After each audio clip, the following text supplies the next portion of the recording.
Assalamualaikum warahmatullahi wabarakatuh. Untuk hari ini saya akan menjelaskan materi mengenai modul operasi pada software ERP. Nah, kemarin kalau kita sudah bahas tentang konsep ERP, penerapan ERP dalam sebuah perusahaan, sekarang kita kenali modul-modul operasi yang ada di software ERP. Oke. Untuk hari ini kita melihat beberapa informasi di mana di sini ada sebuah PT SAS Kreasindo, di mana PT tersebut bergerak dalam bidang manufacturing kerajinan kayu, mebel. Di sini PT tersebut ada sesuatu yang membuat saya tertarik, di mana ada sebuah persyaratan dalam merekrutmen karyawan baru. Mereka membutuhkan kualifikasi yang karyawan yang mengerti konsep ERP. Di sini akan menjadi nilai tambah. Nah, dalam konsep ERP, kenapa menjadi nilai tambah di dalam perekrutan karyawan? Karena memang rata-rata perusahaan manufacturing, perusahaan menengah ke atas, itu pasti memanfaatkan sebuah sistem untuk proses bisnisnya, untuk logika bisnisnya. Nah, sistem tersebut yang paling dipakai, yang paling populer dipakai itu salah satunya adalah ERP. Makanya di sini yang mengerti konsep ERP itu akan menjadi nilai tambah. Nah, mungkin bagi yang di luar bidang IT ini akan jadi nilai tambah ya. Tapi kalau di dalam bidang IT yang akan menjadi nilai tambah lagi, lebih tambah lagi, itu adalah yang mengerti sistem Odoo atau Open ERP. Ini salah satu contoh aplikasi ERP yang paling sering dipakai, Odoo, Open ERP. Terus ada web ERP, itu juga sama karena mereka aplikasi open source yang dimana kita sebagai develop IT itu bisa bebas customnya. Kembali ke materi, bahwa di sini ini hanya sebagai informasi agar menambah semangat kita ya belajar tentang konsep ERP. Oke, di sini kalau ini khusus informasi khusus mengenai Odoo developer, di mana ada beberapa lowongan pekerjaan yang memang banyak membutuhkan orang yang berkecimpung tentang ERP, terutama di bagian developernya. Nah, ini akan jadi penyemangat bagi mahasiswa yang di bidang IT juga ketika mau belajar ERP, entah itu mau pakai Odoo atau pakai ERP yang lain, ternyata memang banyak dibutuhkan begitu. Terus seperti apa sih modul-modul ERP?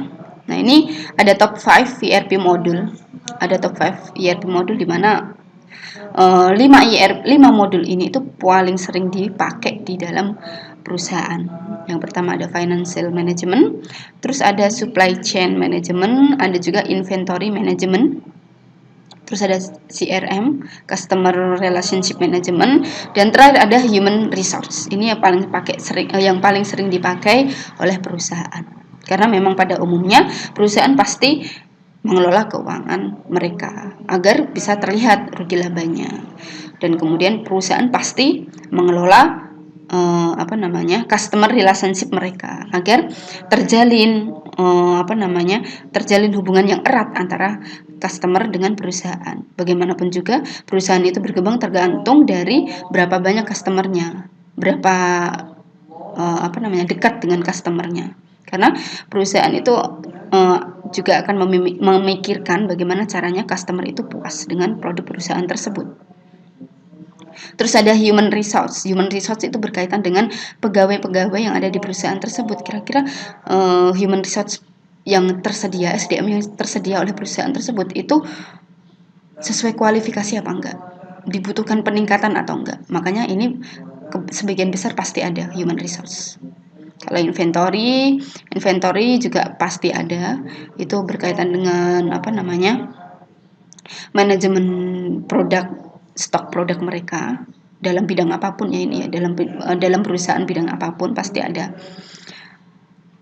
Kecuali yang berkecimpung di dunia pelayanan jasa.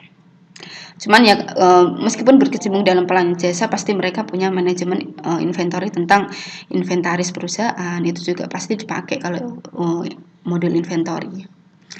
Oke, sekarang modul dasar sistem enterprise resource planning. Modul dasarnya yang tadi sudah kita kenal top 5-nya seperti apa. Di sini penjabarannya bisa seperti ini juga. Accounting management sama tentang financial, inventory, manufacturing itu berkaitan dengan produksi, distribusi. Terus ada purchasing itu berkaitan sama order. Terus warehouse ini juga penting tentang inventory di gudang. Terus ada supply chain management, ada project management, ada CRM, sales management, dan human resource. Kita nanti akan bahas satu-satu. Nah, ini kita bagi jadi beberapa modul terbesar ya, modul ini ya paling umum ya. Ada 3 macam modul. Ini kalau kita bagi jadi 3 dari beberapa modul yang sudah saya deskripsikan tadi sebelumnya. Di sini saya bagi jadi 3 jenis. Di modul ERP itu ada modul operasi, modul financial dan akuntansi, dan yang ketiga ada modul SDM atau human resource. Nah, kita bahas satu-satu. Yang merupakan modul operasi itu modul apa saja sih? Nah, modul operasi sendiri itu berkaitan dengan logistik. Logistik sendiri adalah proses flow atau aliran pendistribusian yang efisien, penyimpanan barang dari titik asal atau titik produksi sampai ke titik konsumsi atau customer.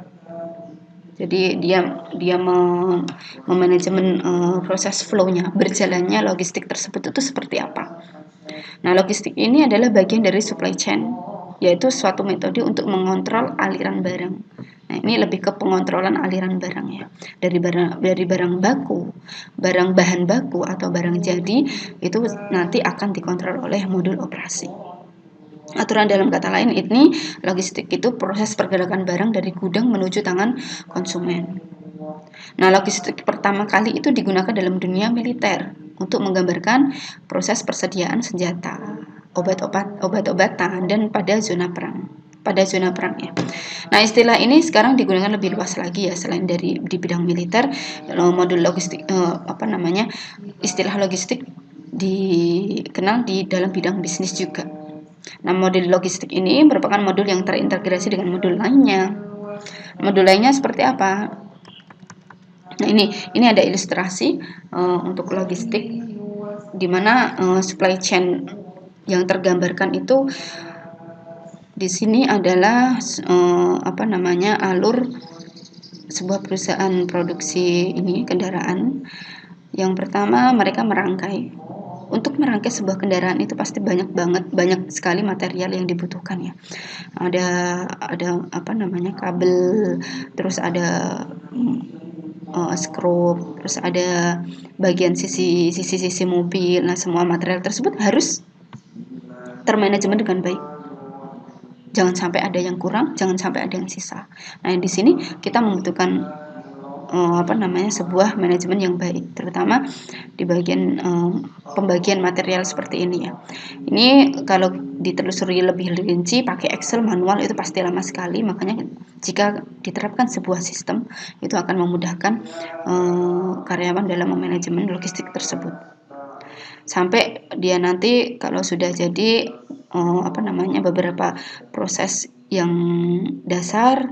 Ini di proses pertengahan itu adalah quality management, itu mengecek kualitas produknya apakah sudah sesuai standar perusahaan, standar internasional atau belum, sampai dengan nanti dia on delivery oleh customer di sini. Nah, ini adalah gambaran supply chain management untuk untuk perusahaan produksi kendaraan. Sampai sini sudah ada gambaran yang supply chain itu seperti apa. Nah, terus kemudian tujuannya tujuan logistik itu apa? Tujuan logistik ini mengoptimalkan penggunaan modal. Nah, mana ada sih perusahaan yang pengen rugi? Kan nggak ada. Pasti perusahaan pengen untung dengan modal yang sedikit mungkin kan? Pengen untung dengan modal yang sedikit, pengen untung dengan keuntungan yang lebih banyak. Nah, itu pasti perusahaan seperti itu. Nah, untuk mengoptimalkan penggunaan modal, manufacturing dan marketing akan sulit juga dilakukan tanpa dukungan logistik ya. Nah, ini ruang logistik itu juga mencakup integrasi informasi, ada juga transportasi, inventory, pergudangan, reservasi logistik, dan pemaketan.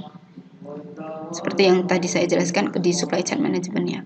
Nah, terus berdasarkan pengertian di atas, maka di sini misi logistik itu adalah mendapatkan barang yang tepat pada waktu yang tepat dan jumlah yang tepat, kondisi yang tepat dengan biaya yang terjangkau, dengan tetap memberikan kontribusi profit bagi penyedia jasa logistik. Ini misinya, barang yang berkualitas tinggi, waktu penyediaan barang yang cepat, yang tepat, jumlah penyediaan barang yang sesuai dengan permintaan customer, kondisi yang tepat, terus kemudian biayanya terjangkau. Jangan sampai pembiayanya membengkak yang menimbulkan kerugian bagi perusahaan.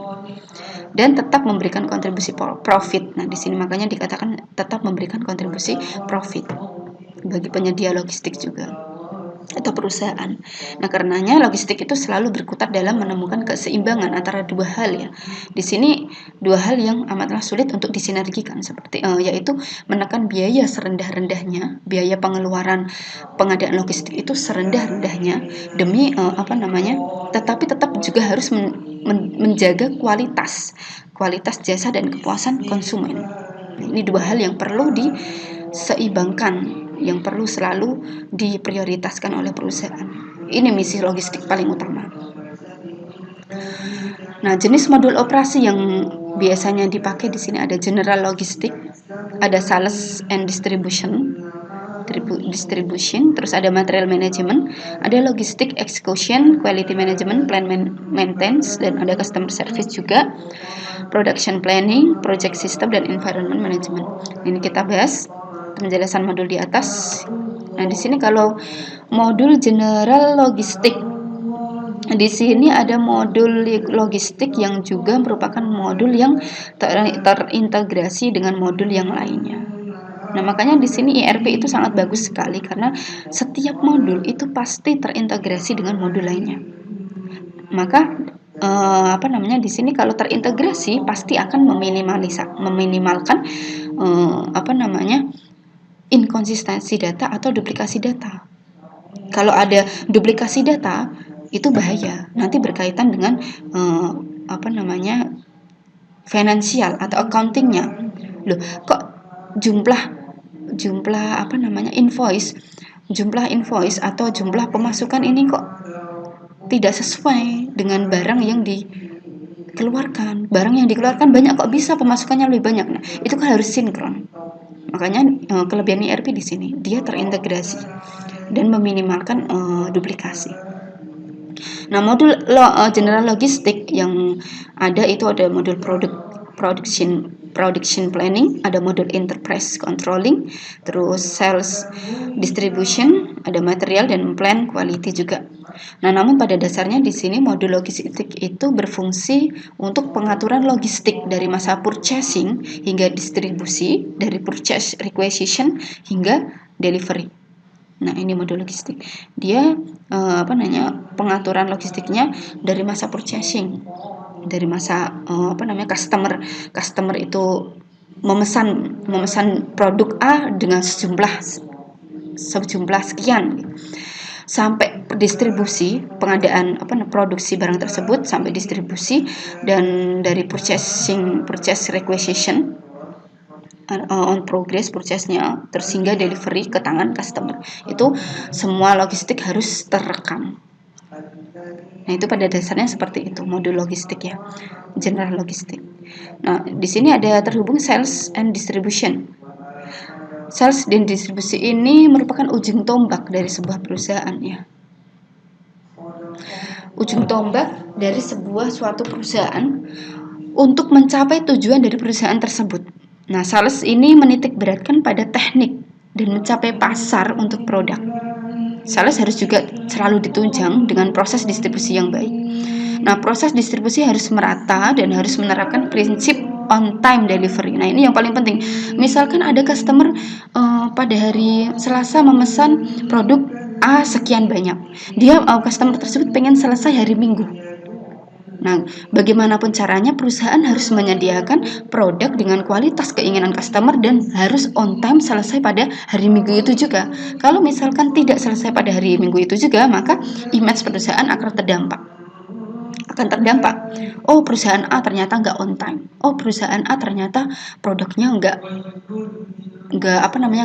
kualitasnya nggak sesuai dengan keinginan kita. Nah, itu nanti pasti akan menurunkan omset perusahaan tersebut karena customer itu raja bagi perusahaan. Customer akan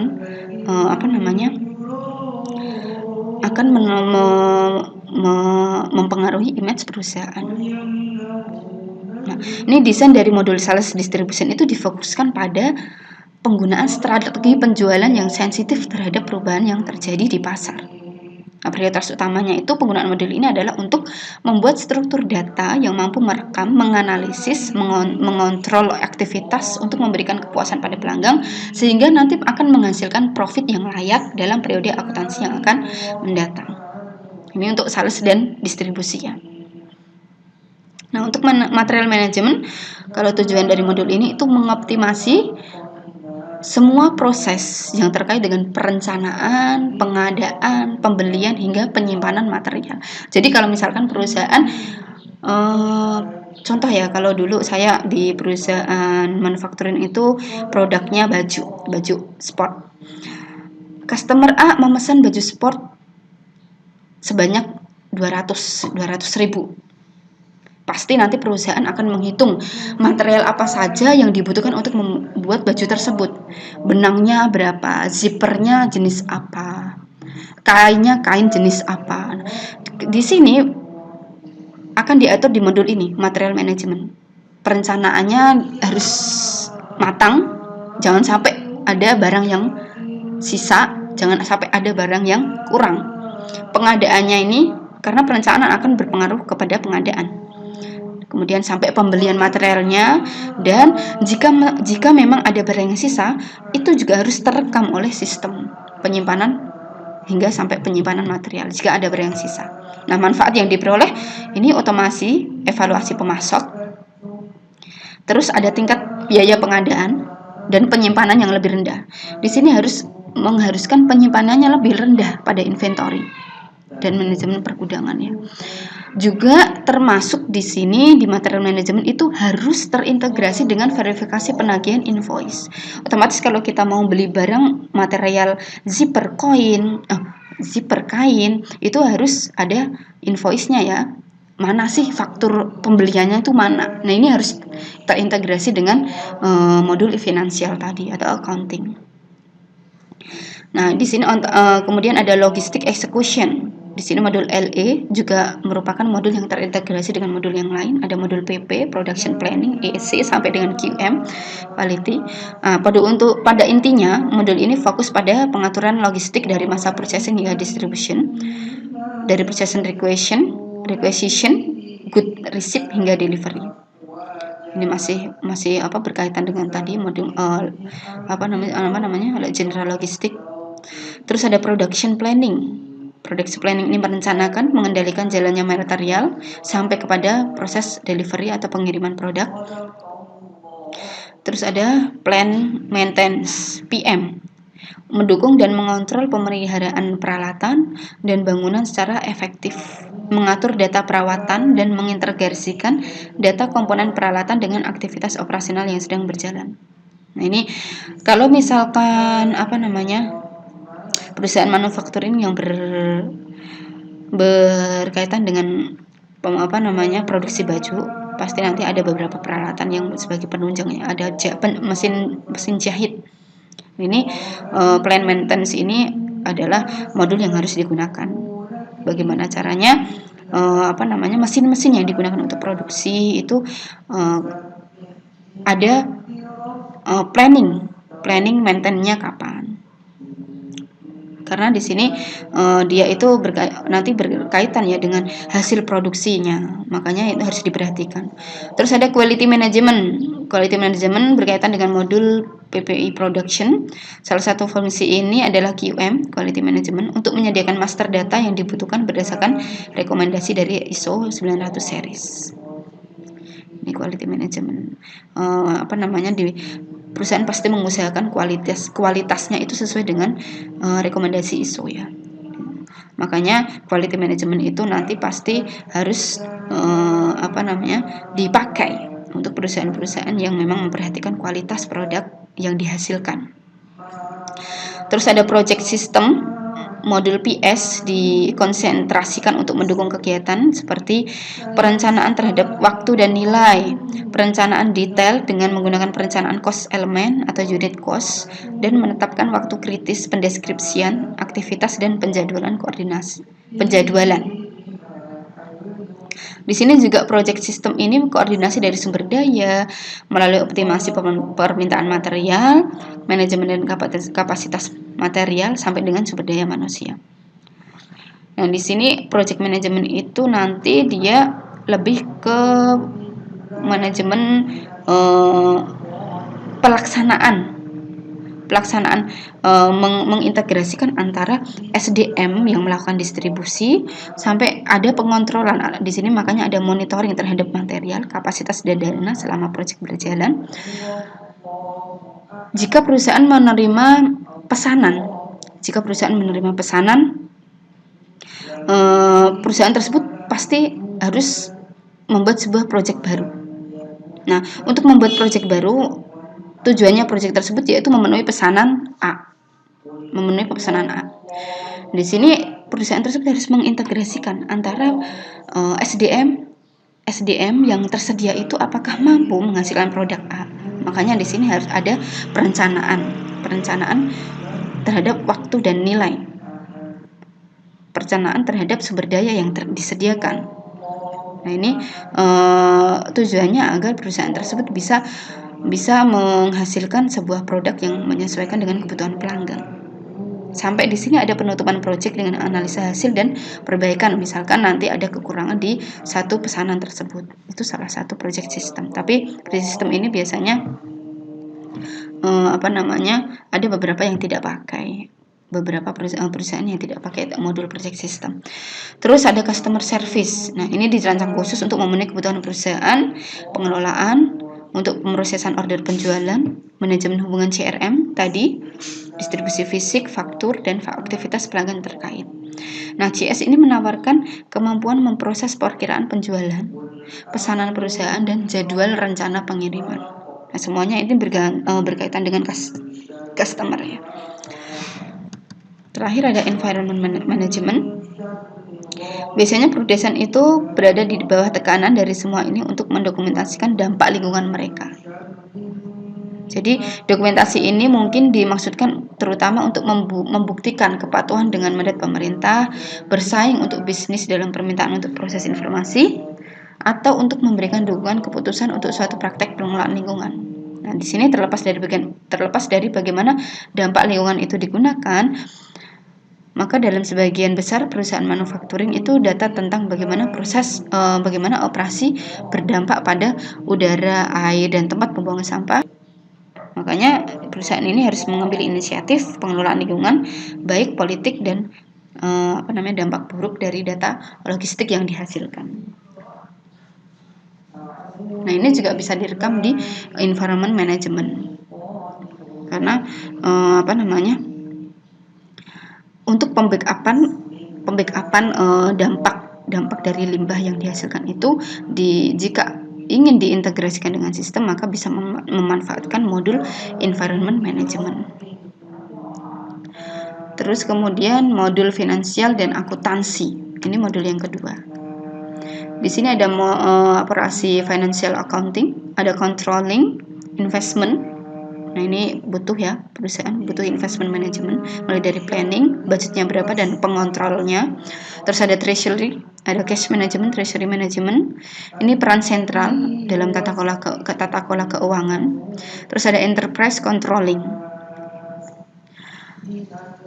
Nah, untuk penjelasan modul financial dan akuntansi, pertama kita harus kenal akuntansi keuangan. Nah, akuntansi keuangan itu biasanya menyediakan kendali atas seluruh perusahaan dan integrasi informasi keuangan yang sangat penting bagi pengambilan keputusan. Nah, bagian fitur yang paling penting di akuntansi keuangan itu penelusuran transaksi. Penelusuran transaksi dari hulu ke hilir. Misalkan perusahaan A itu menyediakan material zipper. Zippernya seberapa banyak sih dipakainya? Apakah penyediaan zipper ini sudah lunas atau belum? Nah, misalkan pengadaan zipper ini ada yang sisanya berapa? Jika diuangkan, sisa tersebut itu berapa nominalnya? Nah, itu salah satu penelusuran transaksi yang harus bisa dibaca.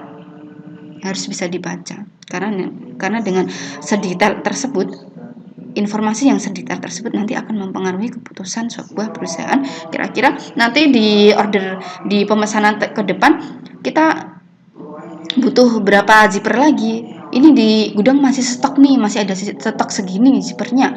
Maka nanti pengadaan zipper di kedepannya bisa dikurangi karena masih ada sisa stok di gudang. Nah, itu salah satu pengambilan keputusan jika ada pengontrolan transaksi dari hulu ke hilir yang bisa dibaca oleh sistem. Nah, integrasi, sentralisasi, dan fleksibilitas atas pengendalian keuangan perusahaan, juga ada dukungan mata uang, bahasa, dan lain-lain. Di sini pasti harus sesuai dengan standar akuntansi internasional. Nah, modul-modul umum yang berada pada kelompok subsistem akuntansi dan keuangan biasanya ada general ledger, dukungan strukturisasi atau penggunaan biaya, dan transaksi keuangan berdasarkan kelompok tertentu. Nah, ini ada otomatisasi dan distribusi aplikasi sehingga semua perubahan dan pembaruan data itu bisa otomatis. Ada kustomisasi pelaporan keuangan dan dapat dimodifikasi sesuai dengan kebutuhan keuangan. Terus kemudian ada account receivable dan payable. Transaksi ini terintegrasi dengan data ledger, area bagian penjualan dan distribusi. Ada transaksi AR dan atau AP. Tadi ya, account receivable dan account payable secara otomatis dijalankan setiap terjadi transaksi akuntansi yang terhubung dengan modul lain. Terus ada asset accounting untuk mengolah kekayaan tetap, fixed asset. Kekayaan tetap perusahaan itu apa saja? Nah, ini butuh informasi ini karena perusahaan pasti ingin mendata kira-kira kekayaan saya yang tetap itu apa. Contoh kekayaan yang tetap itu adalah tanah yang dimiliki perusahaan, bangunan yang dimiliki perusahaan, kendaraan. Tapi tetap kekayaan itu, kalau kendaraan itu pasti ada nilai turunnya, nilai berkurangnya setiap tahun ya. Nah, kalau tanah, rumah itu pasti bertambah setiap tahun. Terus berperan sebagai sub ledger dari general ledger dan menyediakan transaksi yang rinci berhubungan dengan aset perusahaan. Terus ada dukungan terhadap siklus hidup asetnya, mulai dari akuisisi sampai tidak terpakai lagi. Seperti kalau kendaraan kan nanti akan ada akuisisi ya. Makanya di sini penting harus didata aset accountingnya. Terus ada legal consolidation. Ini pernyataan keuangan harus terintegrasi secara efektif dengan data operasional di setiap individu pada perusahaan. Nah, ini ada erat hubungannya dengan akuntansi keuangan dan transfer data langsung dari pernyataan individu ke dalam laporan konsolidasi. Nah, menyajikan data dari berbagai sudut pandang. Masing-masing sudut pandang dapat dijadikan bahan pembuatan laporan juga sesuai dengan aspek hukum dan bisnis. Ini untuk legal consolidation. Terus kemudian ada controlling, ini yang paling penting, menyediakan dukungan fungsi biaya internal yang efektif dan menyediakan informasi umum yang digunakan dalam proses kendali keuangan dan menyediakan pembuatan laporan controlling. Ini harus dikontrol keuangannya. Ini sangat penting sekali di modul accounting ya. Nah, modul-modul yang umum pada controlling yang biasanya diarahkan ke produk tertentu itu ada cost center accounting, ada overhead order, ada product cost controlling, ada cost object controlling, dan profitability analysis.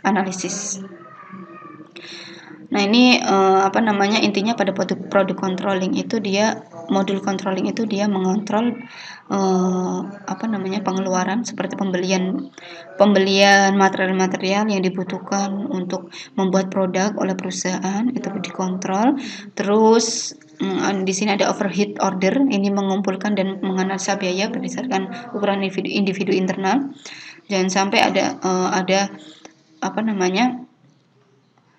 ada sebuah kasus yang dimana perusahaan itu memperbanyak jumlah order padahal SDM yang disediakan itu atau budget yang ada untuk menyediakan produk yang dipesan itu terbatas.